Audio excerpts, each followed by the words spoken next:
마태복음 1장 1절에서 17절 말씀을 함께 교독하시고 마지막 절 같이 읽도록 하겠습니다. 제가 먼저 읽겠습니다. 아브라함과 다윗의 자손 예수 그리스도의 계보라. 아브라함이 이삭을 낳고 이삭은 야곱을 낳고 야곱은 유다와 그의 형제들을 낳고 유다는 다말에게서 베레스와 세라를 낳고 베레스는 헤스론을 낳고 헤스론은 람을 낳고 람은 아비나답을 낳고 아비나답은 나손을 낳고 나손은 살몬을 낳고 살몬은 라합에게서 보아스를 낳고 보아스는 룻에게서 오벳을 낳고 오벳은 이새를 낳고 이새는 다윗 왕을 낳으니라. 다윗은 우리아의 아내에게서 솔로몬을 낳고 솔로몬은 르호보암을 낳고 르호보암은 아비야를 낳고 아비야는 아사를 낳고 아사는 여호사밧을 낳고 여호사밧은 요람을 낳고 요람은 우시야를 낳고 우시야는 요담을 낳고 요담은 아하스를 낳고 아하스는 히스기야를 낳고 히스기야는 므낫세를 낳고 므낫세는 아몬을 낳고 아몬은 요아스를 낳고 바벨론으로 사로잡혀 갈 때 요시야는 여고냐와 그의 형제들을 낳으니라. 바벨론으로 사로잡혀간 후에 여고냐는 스알디아를 낳고 스알디엘은 수룹바벨을 낳고 수룹바벨은 아비웃을 낳고 아비웃은 엘리야김을 낳고 엘리야김은 아소르를 낳고 아소르는 사독을 낳고 사독은 아킴을 낳고 아킴은 엘리웃을 낳고 엘리웃은 엘리아사를 낳고 엘리아사는 mat단을 낳고 mat단은 야곱을 낳고 야곱은 마리아의 남편 요셉을 낳았으니 마리아에게서 그리스도라 칭하는 예수가 나시느니라. 같이 읽겠습니다. 그런즉 모든 대수가 아브라함부터 다윗까지 14대요 다윗부터 바벨론으로 사로잡혀 갈 때까지 14대요 바벨론으로 사로잡혀 간 후부터 그리스도까지 14대더라. 아멘. 할렐루야. 오늘도 주일 오후 예배에 오신 여러분을 주님의 이름으로 환영하고 축복합니다. 우리 옆에 분 바라보시면서 한번 인사해 볼까요? 즐겁고 풍성한 한가위 보내세요. 인사해 주십시오. 네, 주님의 이름으로 사랑합니다. 인사해 주십시오. 네, 감사합니다. 네, 오늘 예배를 끝나고 혹시 어디 가셔야 되는 분들은 잘 고민하시고 선택하시길 바랍니다. 설교가 길어질 수도 있습니다. 미리 경고 드렸습니다. 사역자분들 각오하시고 미리 출발하실 분들은 빨리 결정을 하시길 바랍니다. 네, 장난이고요. 오늘 마태복음 1장 1절에서 17절 말씀을 가지고 예수님의, 제가 주보에는 이제 족보라고 말씀드렸는데 계보 시리즈, 여인 시리즈인데요. 첫 번째 시간으로 니들이 개맛을 알아라는 제목으로 하나님의 말씀을 전하고자 합니다. 여인들의 믿음은 위대합니다, 여러분. 과거에 수많은 여인들을 통해서 교회가 세워지고 그리고 복음이 전해지는 역사가 많았습니다. 실제로 여러분들 잘 알고 있는 웨슬리와 같은 감리교회 창시를 알려진 웨슬리와 같은 분들의 주변에는 끊임없이 계속적으로 그 존 웨슬리를 위해서 기도하던 중보 기도 사역자들이 대부분이 여자였다라고 알려져 있습니다. 그리고 우리 교회에도 여인들이 더 많죠. 그리고 여인들의 우리 권사님들과 집사님들의 이 보이지 않는 곳에서의 씨 뿌리는 눈물과 기도가 교회를 세우고 또 다음 세대를 준비하고 있는 씨앗이 되고 있는 줄 믿습니다. 그렇다고 우리 장로님들과 집사님들을 제가 절대 무시하는 건 아닙니다. 중요하죠. 남자도 중요합니다. 남자 여자를 구별하자는 건 아니지만 여인들의 믿음. 그래서 실제로 예수님의 주변에도 끝까지 배신하지 않고 남았던 건 누구죠? 여자들이죠. 여인들입니다. 여인들이요, 고맙습니다.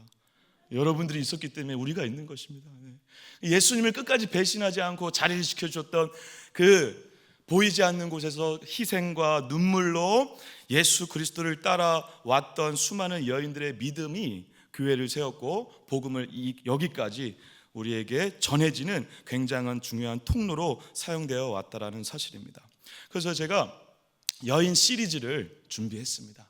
여인들에 대해서 사랑하는 우리 권사님과 집사님을 더 어떻게 보면 위로하는 마음으로, 집사님, 우리 권사님들 잘하고 계십니다, 더 이렇게 되십시오 라고 권면하는 마음으로 했을 뿐만 아니라 사랑의 마음을 담아서, 우리 권사님들, 집사님들 마음을 담아서. 그럼 남자 우리 장로님들 그러시겠죠. 야, 그럼 남자도 해야지. 자, 여인 시리즈 끝나고 남자 시리즈 하겠습니다. 그래서 다윗, 아브라함 제가 하겠습니다. 근데 여러분, 여인 시리즈를 시작할 때 제가 다른 데에서 수많은 성경의 본문 중에서 다른 곳에서 따올 수도 있는데 제가 특별히 보고자 하는 여인들은 예수님의 족보, 계보, 오늘 읽었던 이 계보에 등장하는 여인들에 대해서 한번 살펴보려고 합니다. 그래서 다음 제가 이제 설교할 때마다 이제 앞으로 여기 계보에 등장하는 여인들이 있거든요. 그 여인들 한 명 한 명, 그리고 그 여인들이 등장하는 본문을 같이 살펴보고 그걸 통해서 우리가 도전받을 수 있는 복음의 메시지와 믿음을 같이 살펴볼 예정입니다. 그런데 여인들을 살펴보기 위해서는, 이 예수님의 족보 안에 있는 여인들을 살펴보기 위해서는 먼저 족보를 알아야 되는 것입니다. 이해되시죠? 이 족보가, 이 계보가 어떠한 의미가 있는지를 알아야 여인들이 이해가 되는 것이죠. 그래서 말미에 제가 마무리를 지으면서 다시 분명하게 말씀드리겠지만, 그래서 이 여인들이 등장하는 이 계보에 대해서 우리가 조금 더 한번 살펴보기 위해서 첫 번째 시간으로는 여인들에게 집중하기보다는 이 계보 전체, 이 족보 전체에 조금 더 집중하여서 말씀을 나누고, 다음 시간부터 본격적인 여인 시리즈로 시작하도록 할 예정입니다. 그래서 제가 오늘 제목을 일부러 이렇게 지은 것입니다. 예전에 그 신구 선생이라는 분께서 롯데리아 이 햄버거 선전할 때 이 단어를 썼더라고요. 니들이 개맛을 알아? 니들이 개맛을 알아. 그 크랩버거 선전할 때, 이게 수년 전에 유행어긴 해서 제가 이걸 좀 가져온다는 게 좀 창피하긴 했는데, 그래도 이 제목, 이 단어를 잘 살릴 수 있는 건 이거밖에 없었다. 그래서 개자를 개로 써가지고 개맛을 알아? 라고 제목을 지었습니다. 재미없나 보네요. 그래서 이 계보에 담겨져 있는 어떤 의미를 같이 한번 살펴보고 싶은 것입니다. 왜냐하면 우리가, 여러분들, 제가 항상 실수하는 것들이 뭐냐면, 족보를 읽을 때, 계보를 읽을 때 너무 막 읽어요. 낳고 뭐 죽고 등장하잖아요. 막 읽어요. 왜냐하면 지겹거든요. 그리고 내 얘기가 아니잖아요. 이게 내 얘기면 조금 관심을 가질 수도 있습니다. 근데 내 얘기도 아니고, 뭐 성경에 막 뭐 누가 누구를 낳고, 근데 뭘 중요하지도 않은 걸 가지고 성경에 이게 넣은 거 같아가지고 마음이 어려워요. 그래서 빨리빨리 읽거나 넘어가거나 그런 일이 많다라는 것입니다. 여러분들이 알고 있는 수많은 이 성경의 족보들 있죠. 그 족보들 중에 막 인상 깊은 어떤 족보의 내용이 기억나시나요? 안 나실 거예요. 왜냐하면 족보는 관심이 없거든요. 족보에 대해서 우리가 마음을 두고 읽지 않습니다. 근데 여러분, 여기에 하나님의 놀라운 신비와 하나님의 메시지가 담겨져 있다는 것입니다. 계보와 이 족보 속에, 놀랍게 평범해 보이는 이 족보 속에 하나님의 특별한 메시지가, 외침이 들어가 있다라는 사실이죠. 왜 그럴까요? 여러분들 혹시 자기의 족보를 보신 적 있으세요? 저도 이제 옛날에 이제 학교에서 숙제 내주잖아요. 뭐 고조 할아버지 이름 알아라 막 그래가지고 족보를 막 봐요. 저희 염씨 집안도 나름 족보가 있더라고요. 족보가 없는 집안인 줄 알았는데 옛날에 족보가 있더라고요. 할아버지 집에 가면 족보가 한 열 몇 건짜리가 있어요. 그래서 막 이름을 찾아가지고 우리 고조 할아버지 이름 찾아가지고 이렇게 적어가지고 방학 숙제로 냈고 막 그랬거든요. 근데 지금 생각해보면 고조 할아버지 이름이 기억이 안 나요. 근데 증조 할아버지까지는 기억이 나요. 그죠? 근데 그때 이제 무심코 했던 그 숙제 때 잠깐 본 거 말고는 족보를 볼 일이 없죠. 근데 제가 최근에 이전 명절이니까 설날이었네요. 설날에 그 조카들이 이제 왔는데, 시골에 조카들하고 막 무슨 얘기를 하다가 족보가 있다는 얘기를 듣고 같이 족보를 막 찾아봤어요. 그러니까 얘네들이 되게 신기해하는 거예요. 그러면 자기 이름을 딱 발견했을 때 어떻게 했을까요? 와우, 내 이름이 이 수많은 이 책 속에 있네? 그러면서 기뻐하고 신기해하고, 내가 지금 누구누구의 자손이고 누구누구를 통해서 지금 내가 이 자리에 있구나 라는 방식으로 자기의 위치를 확인하는 순간 너무 재밌는 거예요. 흥분되는 거죠. 자신의 위치와 자신의 상황이 눈으로 보이니까 나에 대한 새로운 시각이 열렸다라는 것입니다. 그러니까 자기 족보를 보면, 자기의 위치를 보면 족보가 새롭게 보이고 다르게 보인다는 것입니다. 우리가 족보나 이 말씀에 나와 있는 계보들이 왜 가슴으로 와닿지 않는 이유는 남의 것이라 생각하고 있기 때문에 그렇습니다. 사랑하는 여러분, 오늘 이 족보를 통하여서, 계보를 통하여서 이 계보가 남의 이야기가 아니라 나의 이야기로 받아들여지는 은혜가 있길 축복합니다. 그 나의 계보가 되는 은혜가 있길 축복합니다. 중간 결론부터 말씀드리면, 여러분은 오늘 예수 그리스도의 계보에 초청되었습니다. 그리고 그 예수 그리스도의 계보에 이름을 이미 올리셨고, 그 이름을 찾아가는 여정이 바로 신앙이고 믿음의 길입니다. 오늘 그 계보가, 그 족보가 어떤 의미가 있는지를 한번 같이 살펴보고자 합니다. 그래서 계보 맛, 개맛 알아? 알길 바래. 자꾸 이게 어르신들 앞에서 장난쳐 죄송합니다. 제가 장난을 안 치면 뭐가 나요. 장난을 한번 쳐야 죄송합니다, 우리 장로님들, 어르신들. 자, 그래서 어쨌든 중요한 건 여러분, 이 족보가 단순한 족보가 아니라 인간의 역사 가운데 조상들을 통해서 지금의 나를 보여주는 것이라면, 그래서 나의 정체성을 분명하게 보여주는 것이라면 이것보다 더 정확한 하나님의 메시지는 없다라는 것입니다. 그래서 유대인들에게 족보가 굉장히 중요한 것입니다. 유대인들에게 특히 족보가 중요했던 이유는 자신의 위치뿐만 아니라 내가 하나님의 자녀고 백성이라는 걸 보여줬던 게 족보였습니다. 그렇기 때문에 목숨을 걸고 이 족보에 생명을 걸고 담아낸 거예요. 이 족보에 메시지를 담아낸 거예요. 이 족보에 하나님이 우리에게 요청하신 수많은 믿음의 길을 담아낸 거예요. 그냥 이름을 쓴 게 아니라 여기에 생명과 복음을 담아냈다라는 것입니다.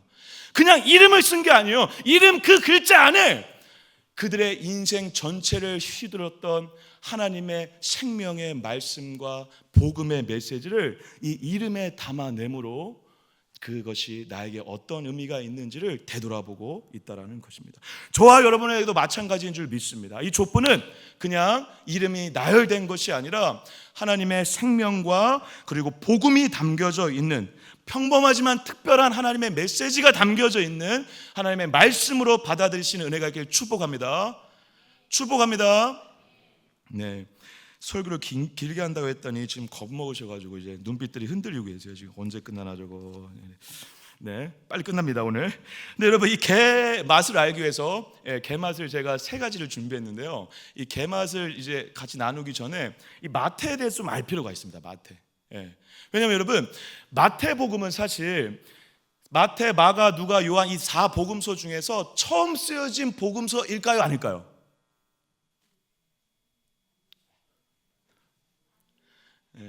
대답을 해보십시오, 여러분. 아닐까요, 길까요? 역시 동강교회 성경적 수준은 대단합니다. 아닙니다. 아니에요. 먼저 쓰여진 책은 뭘까요? 마가복음이 먼저 써졌는데, 마가복음을 근거로 마태와 누가가 참고를 하고 수많은 자신의 경험을 함축해서 마태복음을 쓰고 누가복음을 쓴 것입니다. 요한복음은 더 늦게 썼죠. 그러면 마가복음을 먼저 썼으면 마가복음이 굉장히 중요하기도 하고, 마가복음 짧은데 예수님의 굉장히 사역을 임팩트 있게 잘 담아냈거든요. 가장 짧게. 그러면 가장 먼저 나와야 되는데 마태복음이 가장 먼저 나온 이유는 뭘까요? 마태복음이 가장 먼저 나온 이유는 바로 마태복음 자체가 구약을 끝내고 신약을 시작하는데 가장 적합한 책이기 때문에 그렇습니다. 다시 얘기하면 여러분, 이런 겁니다. 마태는 세리였습니다. 세리가 뭔지 아시죠? 로마 국가에서 세금을 징수하라고 시킵니다, 세리들한테. 그러면 막 백성들 되돌아가면 세금을 징수해요. 징수할 때 징수한다면, 많이 징수하면 로마한테 내는 거 말고 나머지는 자기가 가질 수도 있거든요. 그러니까 수많은 사람들을 만나가지고 세금을 많이 쟁취해야 자기게 되는 거죠. 그러니까 국민들 입장에서, 백성들 입장에서는 좋았을까요, 나빴을까요? 나빴죠. 미움의 대상이었어요. 분노의 대상이었어요. 그래서 세리라고 하면 굉장히 이익을 따지고 욕심이 많고 그리고 사기를 많이 치는 사람들로 알려져 있습니다. 마태는 세리였어요. 그렇기 때문에 유대인들에게 굉장히 손가락질 당하는 대상이었죠. 그런데 그런 그가 가장 가까이에서 유대인들을 받고 가장 많은 사람들과 함께 핍박을 당하며 그 삶의 현실 가운데 있었던 마태만이 알 수 있는, 그래서 유대인들에게 가장 중요한 게 뭔지를 알 수 있는 사람이었다는 것입니다.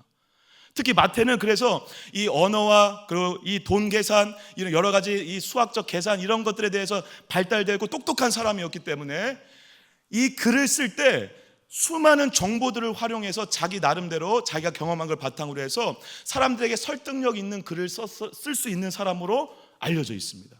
그러니까 다시 얘기하면 마태만이 할 수 있는 글의 내용들이 있다는 것이죠. 실제로 여러분들이 이제 나중에 기회가 되면 물론 읽으셨겠지만 마태복음에 유독 뭐가 많냐면 구약의 내용들을 인용하는 말씀 구절이 많습니다. 구약의 말씀들을 많이 인용하는 이유는 뭘까요? 구약의 말씀들을 인용함으로 유대인들이 그 말씀을 봄으로 쉽게 이해할 수 있게 만들어준 것입니다. 동시에 그 말씀을 통해서 유대인들이 구약의 시대부터 기다렸던 누구? 메시아, 그리스도가 진짜 등장했다라는 것을 구약의 말씀들을 인용하고 근거를 제시함으로 설득력 있게 말할 수 있는 사람, 그게 마태였고, 그 마태가 실제로 마태복음을 쓰면서 그러한 방식으로 글을 써가고 있다는 것이죠. 그래서 여러분, 이 마태복음에는 구약을 인용하는 수많은 구절들이 있습니다. 대표적인 거 딱 하나만 살펴볼까요? 우리 1장 23절 이제 뒤에 조금 있는데요, 한번 읽어보겠습니다. 제가 한번 읽어보겠습니다. 마태복음 1장 23절 읽겠습니다. 보라, 처녀가 잉태하여 아들 낳을 것이요 그의 이름은 임마누엘이라 하리라 하셨으니 이를 번역한즉 하나님이 우리와 함께 계시다 함이라. 이 말씀 어디에서 인용된 거 아시죠? 어디? 거기 맞아요. 거기. 이사야 7장. 임마누엘. 그래서 진짜 우리와 함께 하시고 우리를 구원할 임마누엘, 그 예수를 예언했던 이사야 말씀 구절을 활용해서 그 예수가 누구다? 지금 우리가 얘기하려고 하는 누구다? 예수 그리스도다 라고 말하는 방식으로 유대인들에게 너네들이 기다렸던 메시아를 지금 내가 소개시켜 주겠다라고 말하고 있는 것이죠. 사랑하는 여러분, 마태복음을 통해서 유대인들에게 설득력 있는, 그들에게 그리고 알려져 있는 구약의 말씀들을 인용함으로 그들에게 가장 적합하게 예수 그리스도를 증거하는 것은 결국 구약을 연결시키면서 동시에 새로운 시대를 여는데 가장 적합한 책일 수밖에 없다는 것입니다. 실제로 여러분, 우리가 1절을 한번 잠깐 읽어볼까요? 1장 1절 읽겠습니다. 시작. 아브라함과 다윗의 자손 예수 그리스도의 계보라라고 하고 있습니다. 계보. 그래서 이 계보, 우리가 이제 오늘 주제로 하고 있는 이 계보는 헬라어로 게네시오스라고 합니다. 게네시오스, 계보다라고 이해하는 것은 여러분 기원, 시작, 그러한 의미가 담겨져 있습니다. 그래서 여러분, 그 창세기를 뭐라고 하죠? 제네시스. 그 좋은 차. 제네시스 타고 다니시는 분 우리 성도님들이 계시잖아요. 창세기 타고 다니시는 거예요. 제네시스, 그거 알고 타고 다니시는 거죠? 제네시스. 그래서 제네시스도 게네시오스와 똑같은 어원을 가진 것입니다. 시작. 세상의 시작을 알리는 창세기. 그런데 오늘 구약이 맞춰지고 새로운 신약을 시작하는데 뭐가 있죠? 마태복음이 첫 번째 뭐가 시작되고 있습니까? 계보, 시작이 이루어지고 있다는 것입니다. 너무 재밌지 않으십니까 여러분? 창세기를 통해서 세상의 창조가 시작되었다면 이제 예수 그리스도를 통해서 새로운 시작이 이루어지고 있다는 것입니다. 새 창조의 역사가 시작되고 있다는 것입니다. 그래서 계보는 단순히 이름의 나열이 아니라 새로운 창조를 시작하겠다는 것입니다. 계보, 게네시오스를 통해, 예수를 통해 새로운 시작을 하겠다라고 하는 암묵적 선포가 이 족보에 담겨져 있다는 사실입니다. 그래서 여러분, 일부러 마태는 1장 1절을 시작하며 다른 것도 아니고 아브라함과 다윗의 자손 예수 그리스도의 계보다라고 하는 방식으로, 족보를 소개하는 방식으로, 계보를 소개하는 방식으로 신약을 열어 수많은 사람들에게, 그리고 특히 유대인들에게 다시 너네들의 새 창조, 새로운 시작의 주체는 누가 되어야 되는 것을 말하고 있는 것입니까? 예수 그리스도. 사랑하는 여러분, 저와 여러분들의 모든 시작과 끝, 중심은 예수 그리스도인 줄 믿습니다. 이분만이 우리의 인생을 다시 새롭게 하실 수 있고, 그리고 어떤 어려움과 고난과 황폐한 가운데 있다 하더라도 다시 시작할 수 있는 힘을 주실 수 있는 유일한 분은 주님밖에 없은 줄 믿습니다. 세상의 중심이신 예수, 그 예수를 지금 마태가 소개하겠다라는 것입니다. 그 예수의 이야기를 소개하겠다라는 것입니다. 그래서 우리의 인생 가운데에도 새로운 시작은 예수로만 가능하다라는 것을 말함으로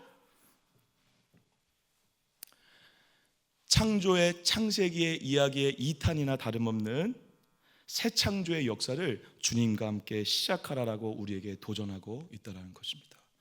저와 여러분들의 삶이 이 예수의 계보를 그래서 따라가야 되는 삶이 되어야 된다는 사실이죠. 오늘 이 계보가 그래서 얼마나 중요한 의미가 있는지를 여러분들이 가슴에 새겨야 되는 이유는 바로 여기에 있습니다. 우리는 예수를 통해서만 새로운 시작, 새 창조를 시작하게 될 수 있을 줄 믿습니다. 그러면 첫 번째, 계보의 첫 번째 맛 한번 따라해 볼까요? 언약의 맛, 약속의 맛. 언약의 맛, 약속의 맛. 제가 약속이라는 단어를 많이 쓰는데 사실 제가 쓰고 싶어서 쓰는 건 아니고요. 성경이 약속 그 자체입니다. 사실 다시 얘기하면 여러분, 첫 번째 지금 우리가 1절을 읽었지만요, 이 1절에 대해 조금 더 얘기를 하자면 족보의 많은 특징들 중에 두 가지 특징이 있는데, 족보가 시작됐다, 계보가 딱 나왔다, 그건 지금 뭘 얘기하는 거냐면 이제 새로운 이야기 시작하겠다라는 것입니다. 이해되시죠? 그리고 실제로 지금 제가 여기까지 설명한 게 바로 그 얘기죠. 새로운 이야기 시작하겠다라는 것입니다. 새로운 이야기. 근데 새로운 이야기를 시작할 때 주인공이 등장해야죠. 지금까지 주인공과 앞으로의 주인공을 소개하는 것입니다. 어디에서? 1절에서. 자, 앞에 부분은 지금까지의 주인공이고 뒤에 부분은 앞으로의 이야기의 주인공이에요. 과거 이야기의 주인공은 누구다? 1절에서 아브라함과 다윗. 그리고 이제 앞으로의 이야기의 주인공은 누구다? 예수 그리스도. 할렐루야. 네, 듣고 계신 거죠? 네, 지금 벌써 땀나기 시작해가지고 제가 집중을 좀 해주세요. 샬롬. 앞에 주인공 누구? 아브라함과 다윗. 뒤에 이제 앞으로 시작할 주인공 누구? 예수 그리스도. 네, 족보는 지금 이걸 얘기하고 있는 거예요. 지금까지 아브라함과 다윗의 이야기였다. 뭐가? 구약이. 그럼 신약은 누구의 이야기다? 예수 그리스도. 그런데 구약에서 아브라함과 다윗을 얘기한 이유는 뭘까요? 그러면 구약 전체를 얘기하는데 그 주인공이 수많을 수 있잖아요. 여러분, 노아도 될 수도 있고, 여러분 모세형 억울하지 않겠습니까? 모세형? 저 같으면 억울할 것 같아요. 왜 내 이름이 더 중요하지 않아요? 모세형 억울할 수 있을 것 같고, 솔로몬도 억울할 수 있을 것 같고. 그런데 그거 다 빼고 아브라함과 다윗, 이건 그들의 문화와도 관련되어 있고 전통과도 관련있는데, 아브라함은 누구죠? 하나님의 약속을 처음 받은 자였죠. 12장 1, 2, 3절에 그렇게 써 있어요. 물론 약속을 12장에서도 받고 15장에서도 받고 17장에서도 받는데 12장에 이렇게 써 있죠. 한번 12장 말씀 잠깐 볼까요? 같이 읽겠습니다. 시작. 내가 너로 큰 민족을 이루고 내게 복을 주어 내 이름을 창대하게 하리니 너는 복이 될지라. 아멘. 예, 처음에 아브라함에게 찾아오셔서 하셨던 말씀, 약속이 뭐였습니까? 여러분, 아브라함은 그냥 혼자 다른 우상 숭배하면서 살았던 이방인이에요. 근데 하나님이 일방적으로 찾아오셨다니까요. 일방적으로 찾아서 약속을 맺어버렸어. 누가? 하나님이. 뭐라고? 너는 복이 된다라는 것입니다. 그리고 너를 통해서 뭘 시작하겠다? 나라를, 민족을 시작하겠다는 것입니다. 그러니까 유대인들에게 국부죠, 국부. 나라의 시초. 우리에게 좀 그렇지만 당군 할아버지가 나라의 시작이라고 하잖아요. 그런 것처럼 이들에게 시작은 누구죠? 아브라함이죠. 아브라함은 빠질 수가 없는 것입니다. 약속의 시작인 거죠. 약속을 맺었어요. 어떻게? 민족을 국가를 시작할 거다. 그리고 그 너를 통해 복을 받을 거다. 할렐루야. 근데 여러분, 아브라함을 통해서 진짜 복을 받습니까? 못 받습니까? 여러분, 아브라함 살아있을 때는 아들내미 하나밖에 없었어요. 이삭. 그런데 진짜 복의 통로가 되죠. 누굴 통해서? 자손 예수 그리스도를 통해서 온 세계의 복의 근원이 되는 것이죠. 그 얘기를 지금 하는 거예요. 아브라함이 약속의 시작이고 그 복의 근원인 아브라함을 통해 예수 그리스도가 그 증거다라고 얘기하는 것입니다. 두 번째, 다윗은 어떠한 의미가 있죠, 여러분? 이스라엘 백성들이 가장 좋아하는 왕, 가장 위대했던 왕, 그리고 특히 다윗에게 약속했던 가장 중요한 약속이 있는데 사무엘하 7장에 나와 있습니다. 같이 한번 읽어볼까요? 7장 전체가 그런데요, 시간인 관계상 한 절만 읽도록 하겠습니다. 같이 읽겠습니다. 시작.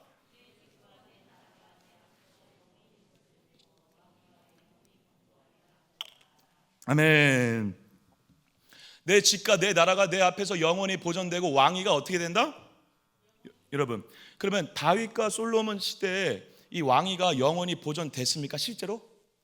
역사적으로? 아니죠. 근데 영원하게 이어지고 있죠. 누굴 통해? 예수 그리스도를 통해. 뭐가? 하나님의 나라가. 할렐루야. 그러니까 이 약속을 얘기하는 거예요. 다윗을 통해서 하셨던 하나님의 나라의 약속, 아브라함을 통해서 시작했던 하나님의 나라, 그리고 다윗을 통해서 약속해서 이 나라가 영원할 거야 라고 얘기하는 이 다윗과의 약속이 구약의 전체라는 것입니다. 물론 여러분, 노아하고도 약속하셨고 모세하고도 약속했고 솔로몬하고도 약속했고, 그리고 나중에는 새 언약 예레미야에서 언약이 나옵니다. 수많은 언약들이 반복되죠. 그렇지만 여러분, 아브라함과 다윗을 두 사람으로 정리하고 요약함으로 가장 중요한 건 뭐다? 하나님의 나라와 시작과 영원성을 이 두 사람을 통해 얘기하고 있다는 것입니다. 그리고 실제로 그것이 누굴 통해 이루어지고 있다? 예수 그리스도를 통해 이루어지고 있다는 것입니다. 할렐루야. 그래서 여러분, 아브라함과 다윗, 특히 다윗에 대해서 강조하는 이유가 이 본문 전체에서 잘 드러나는데요. 17절 한번 같이 한번 읽어볼까요? 17절 같이 큰 소리로 읽겠습니다. 시작. 그런즉 모든 대수가 아브라함부터 다윗까지 14대요 다윗부터 바벨론으로 잡혀갈 때까지 14대요 바벨론으로 사로잡혀 간 후부터 그리스도까지 14대더라. 아멘. 여기 유일하게 이름이 두 번 등장하는 자가 누구죠? 다윗입니다. 그리고 중간에 다윗이 물론 한 번 등장하지만 아브라함은 앞에 등장하고, 이 지금 14대 하는 것은 굉장히 마태가 의도적으로 하고 있습니다. 그러니까 히브리인들이, 우리도 기역, 니은, 디귿, 리읒이 있잖아요. 기역에 일종의 1을 붙이는 것입니다. 니은에 2, 디귿에 3 이런 식으로. 그래서 히브리어 알파벳으로 이 다윗을 딱 쓰면 이렇게 되거든요. 한번 띄워주실래요? 이게 히브리어는 왼쪽부터 오른쪽이 아니라 오른쪽부터 왼쪽으로 읽어야 되거든요. 오른쪽에 어쨌든 양쪽에 있는 두 단어가, 이 다윗에게 사용되는 이 두 단어가 달렛이라는 이 히브리어 알파벳이에요. 근데 이게 몇 번째 거냐면 네 번째 거라는 거예요. 이 중간에 있는 와우라는 이 여섯 번째 이 단어가 히브리상 이 순서상 여섯 번째 있기 때문에 6이라는 숫자를 붙일 수 있다라는 것이죠. 이해되시죠? 그래서 달렛과 이 와우 이 두 단어를 합쳐서 이 단어를 다윗이라고 우리가 읽는다는 것입니다. 그런데 이 4, 6, 4 이 순서에 맞게 숫자를 매겨서 히브리 알파식으로 하는 이 게마트리아 방식을 유대인들은 다 알고 있어요. 그러니까 우리가 지금 14대라고 하면 이해가 안 되는데 14대를 딱 본 순간 유대인들은 알아요. 뭘 알죠? 14의 숫자가 누굴 상징하는지 알아요. 누구죠? 다윗이라는 거예요. 4, 6, 4 더하면 몇이죠? 17? 12? 14. 너무 당연한 걸 여쭤봐서 죄송해요. 14. 예. 다윗이 14라는 거예요. 14대씩 뭘 지금 나눠놨죠? 대수를 나눠놨어요. 근데 여러분, 사실 이 아브라함부터 이 다윗까지 그리고 그리스도까지 이 대수를 14대씩 딱 나눠지지 않아요. 중간에 이름이 빠진 자들이 있어요. 이해되세요, 여러분? 실제로 한 예로, 지금 찾아보진 않겠습니다. 한 예로 이 중간에 8절에 보면 요람이 우시아를 낳았다라고 얘기하거든요. 요람이 우시아를 낳았다. 그런데 실제로 그 안에, 그 가운데 누구의 이름이 생략됐냐면 역사적으로 아하시아, 아달리아, 요아스의 이름이 빠져 있어요. 그리고 여러분들이 잘 알고 있는 이 살롬과 라합을 통해서 보아스가 낳았다라고 우리가 이해하고 있지만 역사적으로는 그건 불가능한 일이에요. 보아스의 엄마가 라합이 될 수가 없어요. 역사적으로, 시대적으로. 그러니까 성경은 지금 중간에 누가 누락된 자들이 있어요. 그걸 다 알아요. 유대인들도 다 알아요. 아는데 마태가 일부러 14대를 맞추는 거예요. 왜? 이 게마트리아 방식으로 14를 맞춰서 14를 누굴 지칭하는 것이다? 다윗을 지칭하는 것이다. 그래서 다윗과의 맺은 언약이 예수 그리스도를 통해서 이루어지는 걸 강조하고 싶은 거죠. 그러한 방식으로 언약을 지금 강조하고 있는 것입니다. 다시 정리하자면 결국 이 계보에서 보여주는 건 하나님의 언약이 신실하게 이루어지고 있다는 것입니다. 14는 그래서 7의 2배라고 하기도 하는데, 7은 히브리인들에게 완전수에 가깝죠. 그게 2배다, 더 풍성한 완전함이다라고 표현을 하기도 합니다. 그래서 다윗의 이름에 이 14라는 이 게마트리아 방식이 딱 맞아 떨어졌는지도 잘 모르겠습니다. 어쨌든 중요한 건 14대 이러한 방식으로 서술하고 그리고 다윗을 강조함으로 이 하나님이 수천 년의 역사 가운데 맺었던 언약, 그래서 인간들이 불순종해서 깨진 것 같고 파괴된 것 같고 끝내 하나님이 이스라엘 민족을 버린 것처럼 느껴지는 이때 그 언약이 이렇게 신실하게 이루어지고 있다는 것을 보여주고 있는 것입니다. 사랑하는 여러분, 하나님이 약속하신 이 일이 끝내 예수 그리스도를 통해서 이루어졌기 때문에 약속은 중간에 깨지고 변형된 것이 아니라 끝내 이루어지는 방식으로 잠시 대기 상태로 수많은 약속들은 있었다라는 것입니다. 물론 여러분, 약속을 깬 사람은 하나님이에요, 인간이에요? 인간이죠, 인간. 인간이 깼어요. 근데 깼는데 하나님이 신실하게 약속을 이루셨다는 것이죠. 이게 복음입니다.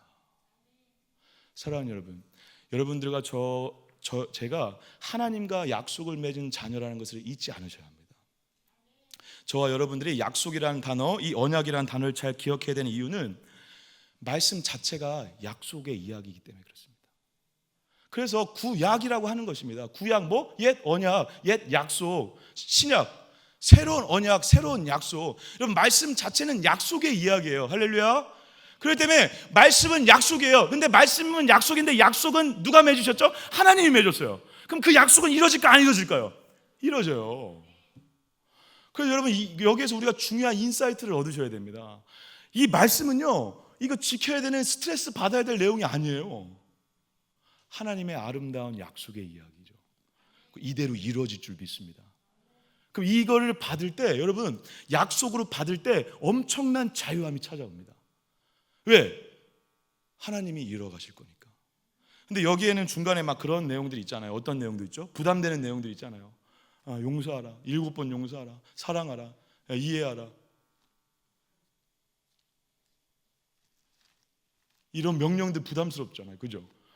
그런 수많은 말씀들을 볼 때마다, 그래서 저희도 1교구에서 지금 성경 통독하고 있는데 읽을 때마다 이 들려오는 아우성이 뭐냐면, 아우 진짜 성경이 안 읽혀요, 미치고 죽겠어요, 막 그러면서 성경 읽는 게 너무 힘들대.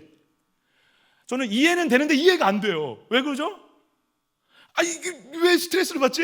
이거 사랑하는 여러분, 이거 약속으로 준 거예요. 이거대로 이루어진다니까요. 할렐루야. 기쁘지 않으세요? 나만 기쁘네 또 이거 여기. 샬롬. 여러분, 이거대로 이루어진다니까요. 네. 그럼 사랑하라, 용서하라, 이걸 어떻게 받아들여야 되죠? 사랑하게 만들어 가신다는 것입니다. 용서하게 만들어 가신다는 것입니다. 그리고 이해하게 만들어 가신다는 것입니다. 우리가 하는 게 아니라 하나님이 끝내 이 말씀대로 할 수 있는 자로 만들어 가신다는 것입니다. 여기까지 여러분들이 신앙생활을 해온 걸 보세요. 여러분들 하나님이 물론 말씀을 보면서 그래, 사랑해야지, 이해해야지, 노력해야지 하지만 그것을 보게 하신 분도, 내 안에 성령으로 역사하셔서 순종하게 하시는 분도, 끝내 순종하게 된 것도 다 누구의 은혜죠? 하나님의 은혜죠. 약속이에요, 약속. 이 약속이 이루어지는 거예요. 그래서 사랑하라, 7번 용서하라, 스트레스 받지 마세요. 안 받아도 돼요. 주님이 스트레스 받으라고 이 엄청난 약속의 이야기를, 정말 행복한 이야기를, 이거 지금 언약의 이야기를 너 스트레스나 받아라 이렇게 주시겠습니까? 끼놈아. 이거 아니에요, 여러분. 이거 정말 기쁜 거예요. 약속이라니까, 약속. 하나님이 약속하셨다니까요. 여러분 갑자기 말이 안 나오네. 여러분, 콜센터가 아니고 보이스피싱. 예찬 간호사님 죄송합니다. 자꾸 손가락질 해가지고. 보이스피싱 사기 당해보신 적 있어요? 있죠. 근데 거기에서 왜 우리가 자꾸 사기를 당하죠? 너무 달콤하잖아요, 내용이. 뭔가 이게 나한테 돈이 생길 것 같고, 아니면 반대로 돈을 빼앗길 것 같고, 뭔가 굉장히 두려운 내용들이 많잖아요. 아니면 내가 돈을 더 버릴 수 있는 그런 내용들이 많잖아요. 이제 옛날에 그 보이스피싱은 아니지만 그 사채업자를 잘못 만나가지고, 그 사채업자한테 돈을 빌렸는데 이자가 너무 많이 드러나가지고 제가 갚는데 엄청 고생을 많이 했는데, 목사 되고 나서 아닙니다. 그 한참 전에. 근데 여러분, 세상 사람들이, 여러분들에게 수많은 사람들이 돈과 관련해서, 계약과 관련해서, 집과 관련해서, 주식과 관련해서 막 얘기를 걸어와요. 그럼 막 헐떡덜떡 막 계약을 맺죠. 그 얘기는 너무 좋아서 맺어요. 왜죠? 내용이 나한테 너무 달콤하기 때문에. 근데 하나님의 말씀은 그렇게 받아들이지 않는 게 너무 안타까운 거예요. 사랑하는 여러분, 이 이야기는 세상의 수많은 계약들, 약속들, 아무리 이 수많은 돈 많은 이건희와 같은 부자가 와서 돈 줄게, 이거보다 더 엄청난 계약이라니까요. 엄청난 약속이에요. 이 약속을 내미는데 이걸 가지고 스트레스 받지 마시라는 것입니다. 이거만큼 아름다운 사랑 이야기는 없어요. 이거만큼 아름다운 은혜 이야기는 없습니다. 이 이야기만큼 우리를 자유하게 하고 평화롭게 하는 건 없습니다.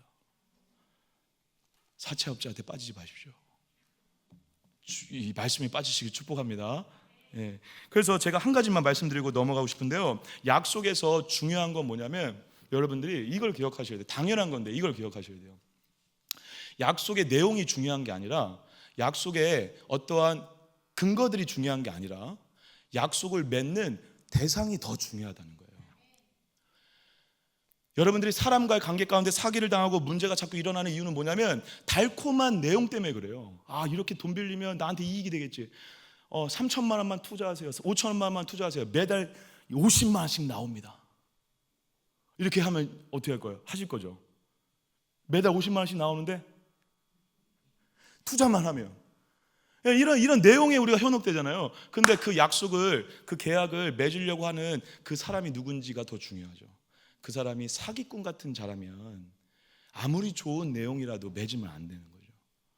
그런데 여러분, 어떠한 약속일지 모르지만 하나님이 우리와 약속을 맺었다면, 한 나라의 대통령도 아니고 어떠한 부자도 아니고 하나님이 약속을 맺었다면 그것보다 우리를 안전하게 하는 약속은 없습니다.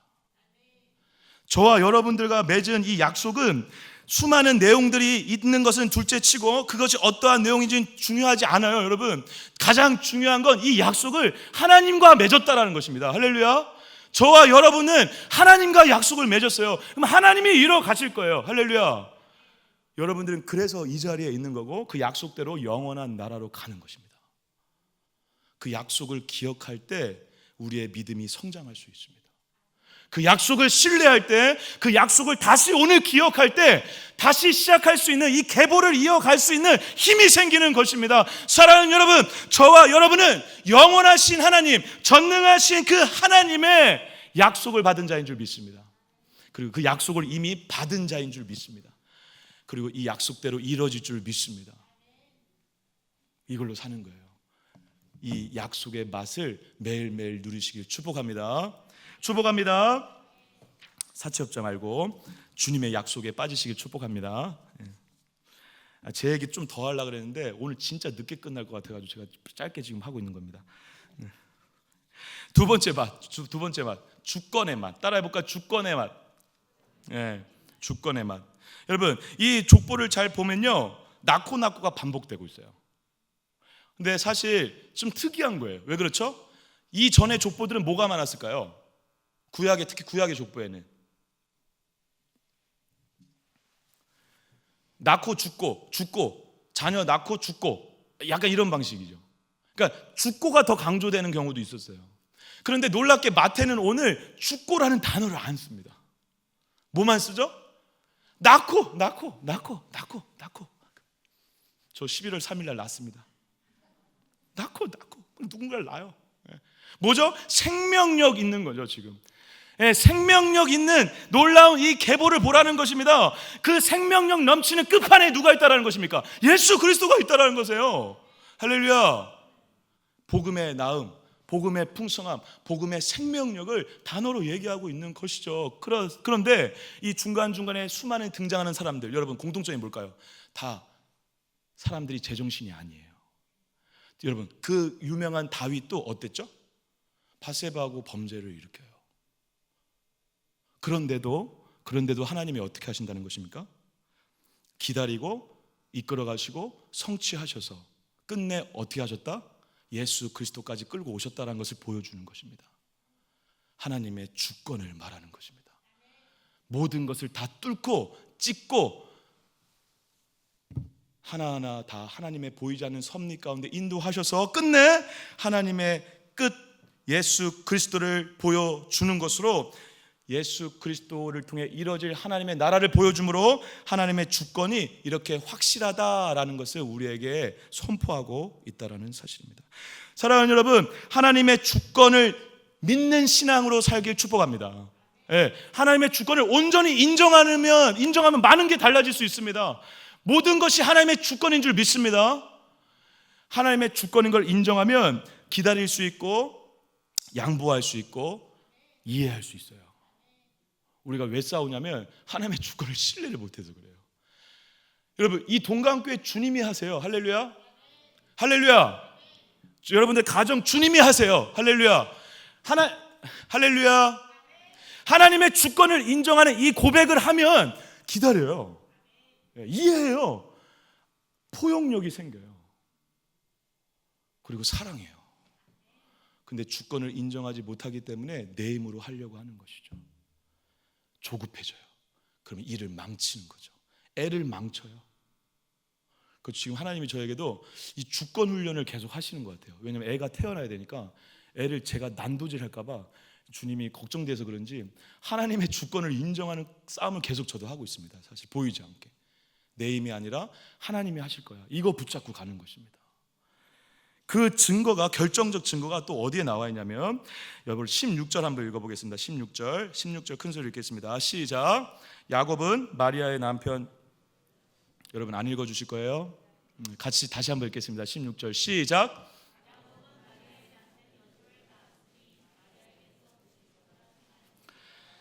아멘. 뭐 좀 다른 거 안 보이세요? 질문을 좀 던져야 되겠습니다. 자꾸 조시는 것 같아가지고.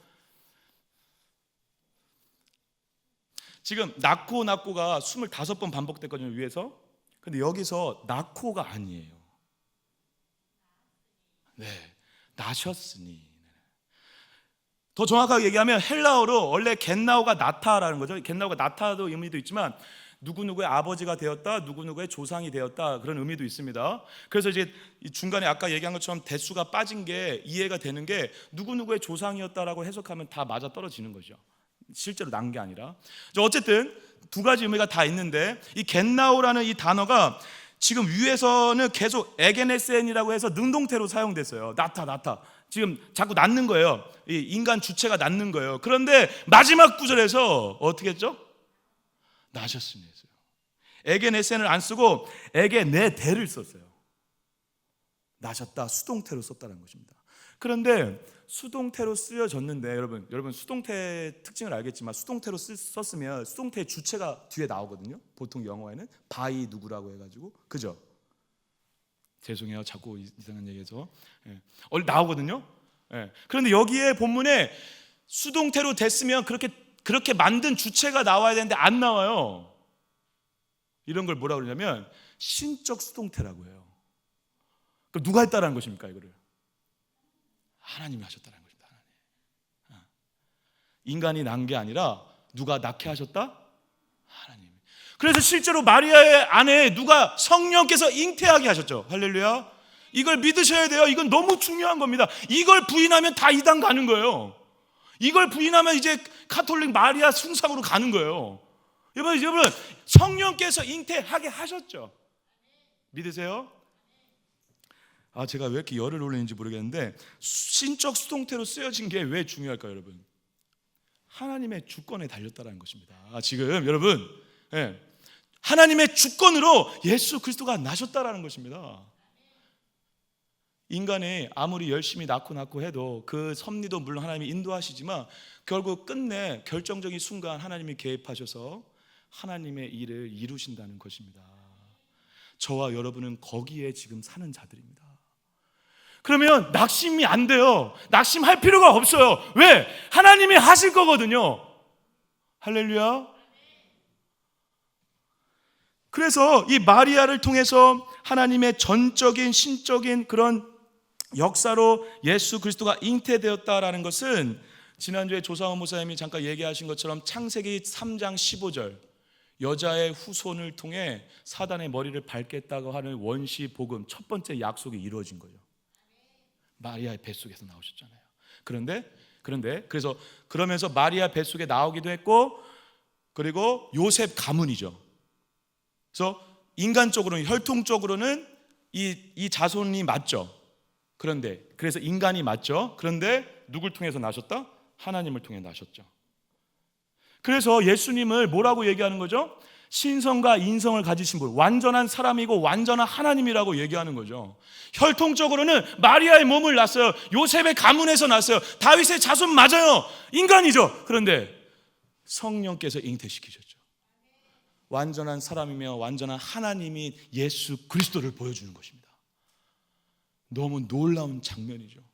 하나님의 놀라운 주권을, 그 주권의 역사로 예수 그리스도를 우리에게 선물로 주셨다는 것입니다. 그리고 그분의 계보로 시작한 이 복음은 지금 우리에게 다가와 우리에게 초청하는 것입니다. 너네들도 이 계보의 주인공이다 라고 얘기하는 것입니다. 그래서 역사의 주관자이신, 그래서 글러브에 많이 비유를 하잖아요. 글러브를 끼면 글러브 안에 있는 손은 안 보여요. 안 보이죠. 그런데 겉에 있는 글러브가 막 움직이죠. 근데 글러브를 실제로 움직이게 하는 손은 누구의 손이다? 하나님의 손이라는 것입니다. 사랑하는 여러분, 저와 여러분들의 모든 삶의 여정 가운데 낳고가 반복되는 것 같고 내가 한 것처럼 반복되는 이 현실 가운데 끝내 우리의 연약함을 찢고 하나님의 주권의 역사가 일어날 줄 믿습니다. 그걸 붙잡고 가는 것이 신앙입니다.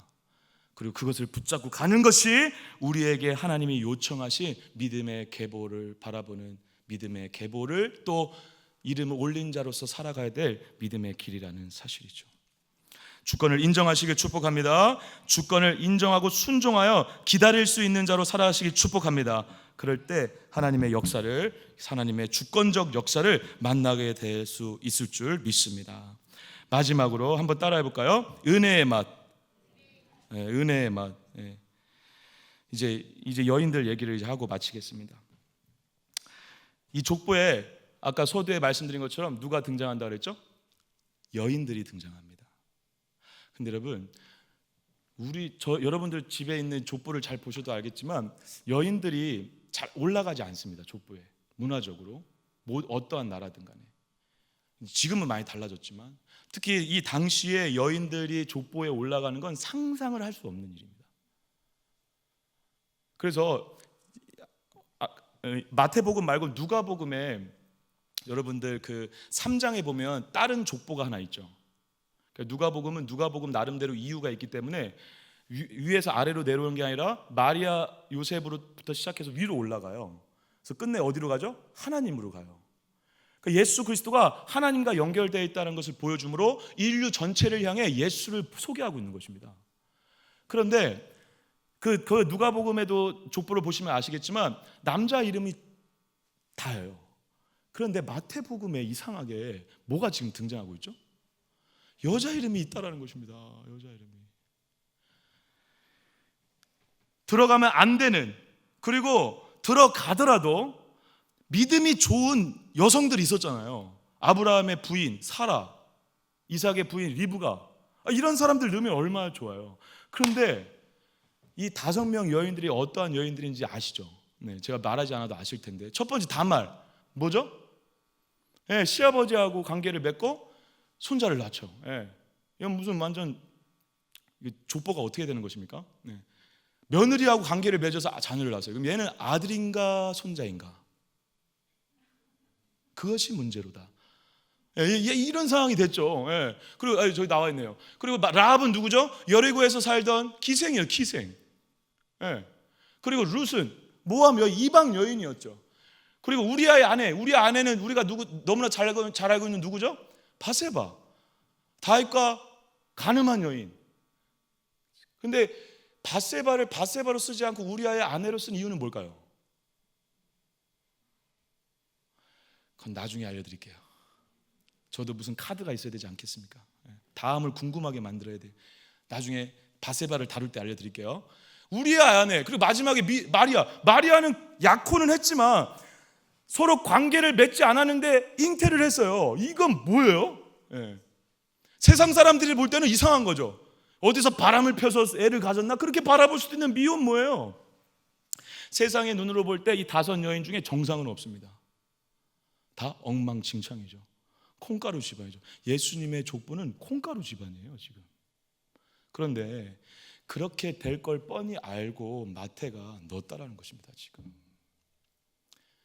이 족보가 거룩한 족보고 예수 그리스도를 지금 드러내야 되는 엄청난 새 창조를 시작하는 역사적인 순간, 구약을 맺고 새로운 언약을 시작하는 역사적 이 순간에 이 하나의 흠도 없이 완벽하게, 그래서 억지로 누구 왕들 빼고 14대까지 맞춰가면서 그렇게 애지중지하면서 족보를 써놓고 여자 이름을 넣은 거예요. 그것도 엉망진창의 인생들을. 이거는 마태의 인생과도 굉장히 관련이 있습니다. 사랑하는 여러분, 마태는 세리로 살았습니다. 세리로 산 자신의 인생은 너무 부끄러웠죠. 그리고 수많은 사람들에게 실제로 비난을 당하고 나쁜 짓들을 많이 했습니다. 그런데 예수를 만나고 바뀌었죠. 그의 이름은 원래 레위였던 것으로 알려져 있습니다. 그런데 주님을 만나고 마태로 바뀌었습니다. 마태의 뜻은 하나님의 선물입니다. 레위가 하나님의 선물, 세리가 하나님의 선물이 되었다는 것입니다. 자신의 연약하고 부끄럽고 추악한 모든 것을 넘어 있는 그대로 나를 받으시는 무한하신 포용력의 사랑으로 나를 안으신 하나님의 사랑을 보여주는 것입니다. 그래서 마태는 의도적으로 계속 자신을 소개할 때 세리 마태라고 해요. 세리 마태. 부끄러운 자신의 과거를 부끄럽지만 얘기하는 거예요. 왜요? 부끄럽지만 이것까지 덮으신 하나님의 사랑, 그래서 내가 하나님의 선물이 된 것을 보여주고 싶은 거예요. 사랑하는 여러분, 저와 여러분들의 인생이 오늘 이 세리 마태처럼 엄청난 비난을 받는 인생이라 하더라도, 이 라합처럼, 룻처럼, 그리고 다말처럼, 마리아처럼 손가락질 당하는 인생이라 하더라도 괜찮아요. 여러분,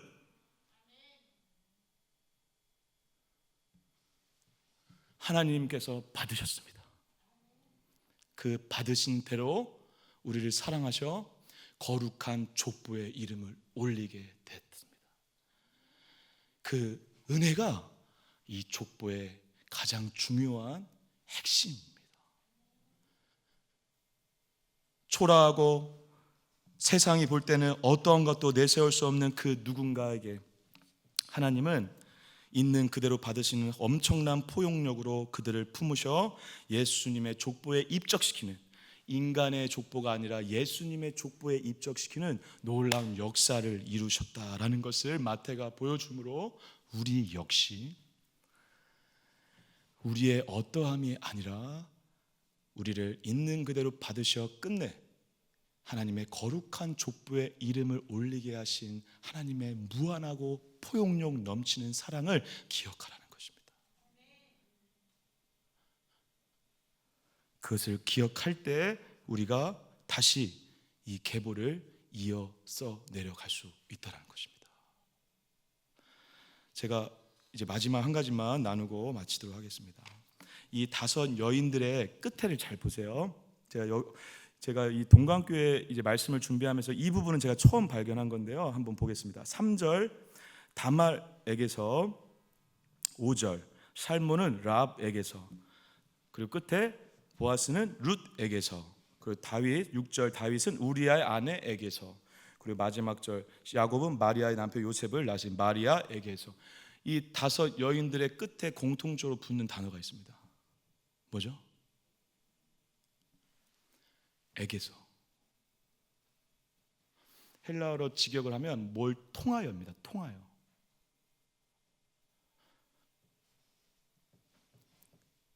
초라하고 엉망진창이 이들의 인생 가운데 주님의 사랑으로 역사하셔서 이들을 위해서 예수님이 오셨죠. 그리고 이들을 위해서 십자가의 죽으심으로 예수님의 족보의 이름을 올리는 엄청난 은혜를 누렸어요. 그런데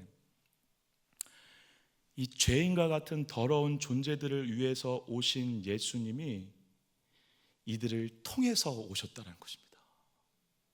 다시 말씀드리겠습니다. 죄인들을 위해서 오신 예수가 죄인을 통해서 오셨다는 것입니다. 다시 말씀드리겠습니다. 죄인들을 위해서 오신 예수가 죄인들을 통해서 오셨습니다. 주님의 방법은 우리를 위해 오시지만 우리를 통해 또 누군가에게 전해지는 것입니다. 그리고 그 사랑이 예수님 그리스도의 족보가 죄인을 통해 전해질 때 그 족보는 끝나지 않는 영원한 족보로 남아가는 것입니다. 그리고 여러분은 그 족보의 주인공이라는 사실이죠. 사랑하는 여러분, 나를 통하여 주님이 오셨다라는 것을 잊지 않는 은혜가 있기를 축복합니다. 그리고 나를 위해서 오셨다라는 것도 잊지 않으시길 축복합니다. 죄인 하나 볼 것 없는 이 죄인을 통하여 주님께 왔던 것처럼 하나님과 끊어진 수많은 영혼들을 위해서도 하나님은 결국 우리를 통해 새로운 사람들을 하나님의 족보에 이름을 올리게 되는 역사를 이뤄 가실 것입니다. 그 영광의 자리에 저와 여러분들이 있은 줄 믿습니다. 저희 어머니가 좀 예전에 한번 얘기를 드렸던 것 같은데요.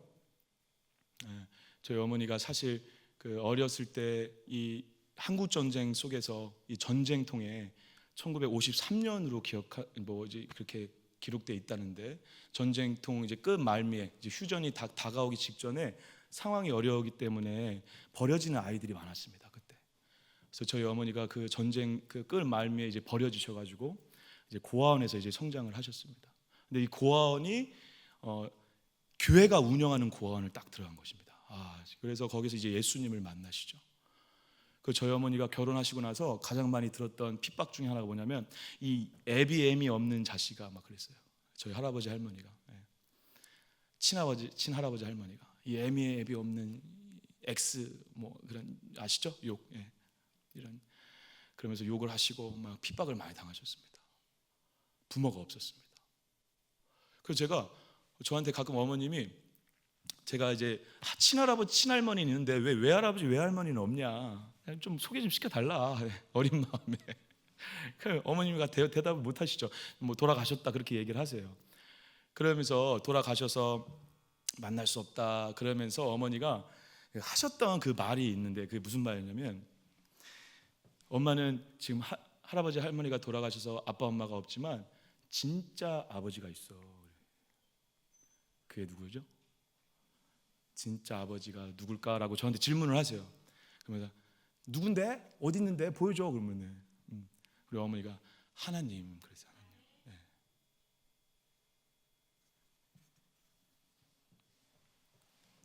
아버지가 없고 엄마가 없어요. 세상이 볼 때 너무 불쌍하죠. 고아예요. 육적으로는 누구 하나 돌봐주지 않는 비참한 인생에 있을지 모르겠습니다. 그런데 그 여인의 진짜 아버지가 하나님이었어요. 그 사실이 그 여인의 모든 인생을 바꿨습니다. 그리고 그 여인은 그렇게 하나님의 족보에 이름을 올려 하나님을 아버지로 부르는 그 은혜를 아는 자로 살아가 끝내 자기의 자녀들을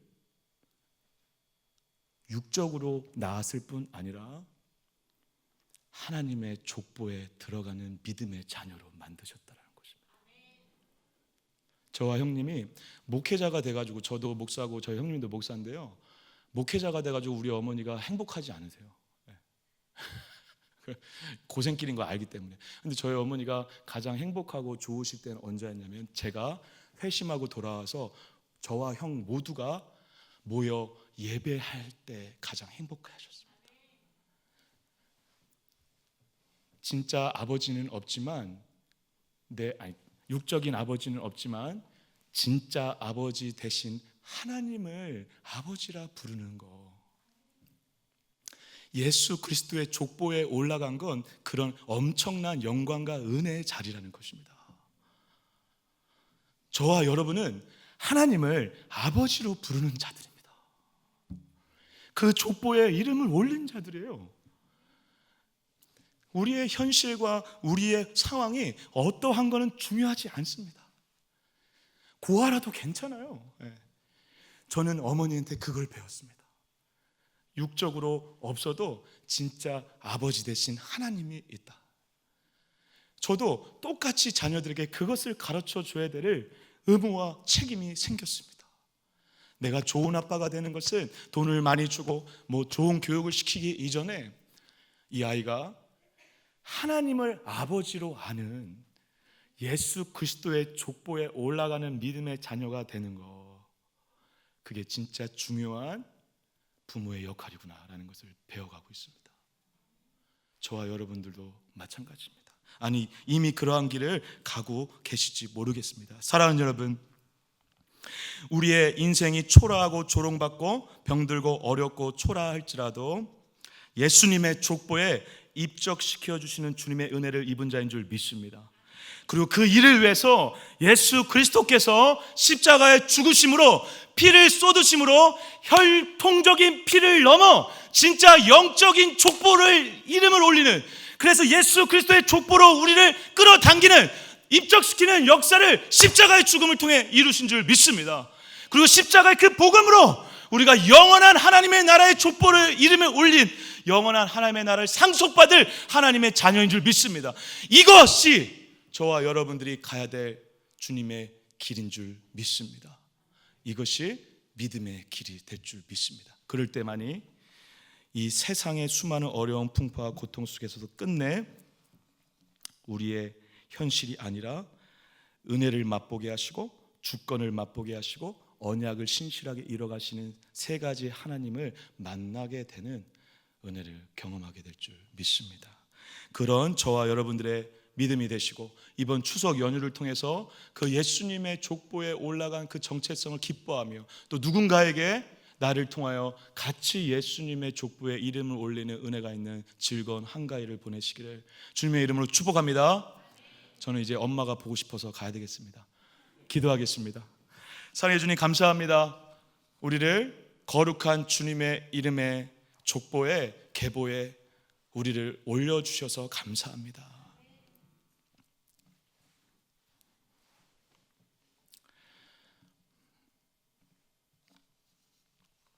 하나님이 진짜 아버지야 라고 말씀하셨던 그 어머니의 한마디가 얼마나 큰 무게를 담은 한마디인지 미처 몰랐지만, 이제라도 그것이 진짜 엄청난 은혜구나 라는 것을 깨달은 자답게 우리의 모든 신앙의 여정에 그 하나님의 영원하시고 무한하신 사랑과 은혜로, 그래서 예수님의 거룩한 족보에 이름을 올린 자답게 그 기쁨으로 살아가는 우리 모든 동강의 성도님들 되실 수 있도록 붙잡아 주시옵소서. 우리를 약속하시고 우리를 통치하시며 우리에게 은혜를 베푸시는 그 하나님과 동행하는 복된 풍성한 한가위가 될 수 있도록 은혜를 더하여 주시옵소서. 이 모든 말씀 예수 그리스도의 이름으로 기도드립니다. 아멘.